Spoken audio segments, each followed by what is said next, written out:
In today's lecture, we will be talking about the biopsychosocial model for health.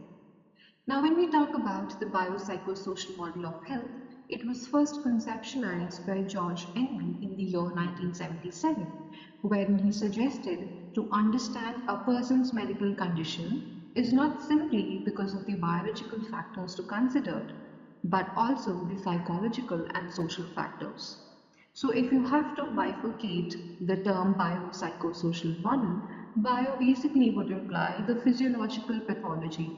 Psycho would refer back to the thoughts, emotions, and behaviors such as the psychological distress, fear, avoidance, beliefs, current coping methods, and attribution.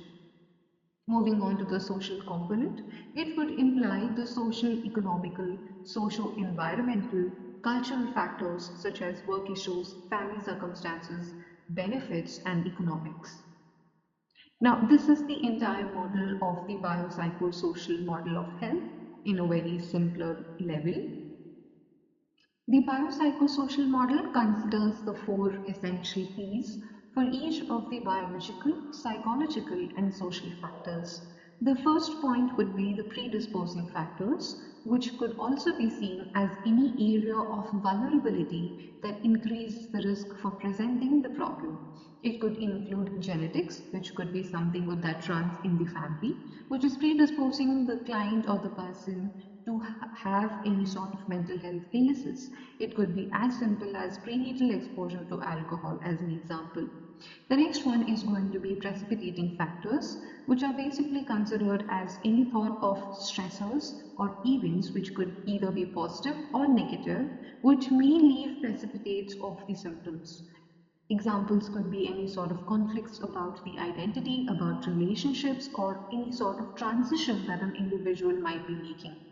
The next important point would be perpetuating factor, which implies it could be any condition in the patient, in the family or community, or the larger systems that exacerbate rather than solve the problem. Examples could be any sort of unaddressed relationship conflicts, lack of education, financial stress, occupational stress, or any sort of lack of employment. The next important point would be protective factors, which includes the patient's own areas of competency. It could be skills, it could be talents, it could be interests, or any sort of supportive elements. And protective factors counteract the predisposing, precipitating, and perpetuating factors.